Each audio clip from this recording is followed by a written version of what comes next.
In today's video, I'm going to teach you how to join expired Discord link. If you clicked an invite and saw that it's expired, don't worry, that usually just means the link hit a time limit or a maximum number of uses. The quickest and most reliable fix is simply to get a fresh invite from someone who's already in the server. Only current members or admins can create a new invite, so your goal is to reach one of them and ask for a replacement link. When you message them, be clear about what you need. Ask for a non-expiring invite or for an invite with no use limit. A non-expiring invite won't time out, and an invite with no use limit won't run out after a certain number of joins.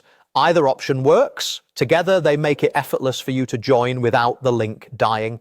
Some servers keep tighter controls on invites, so if they can't set both to unlimited, that's okay. Just request the longest option they're comfortable with and join as soon as they send it. If you're the person inside the server who's helping, here's exactly what to do. Open the server, go to any channel and choose Create Invite.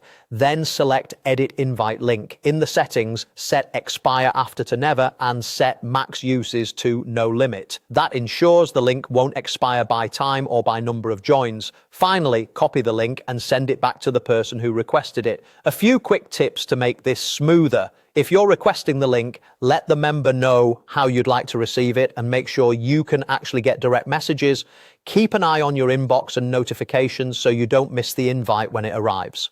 If the server has specific rules or a verification step, read those first so you can get through the join process without delays.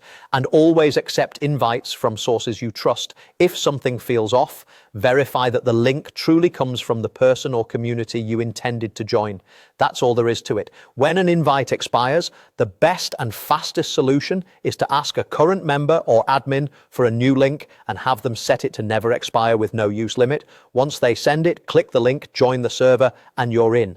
Thanks for watching, and I hope this helps you get back into your community without any hassle.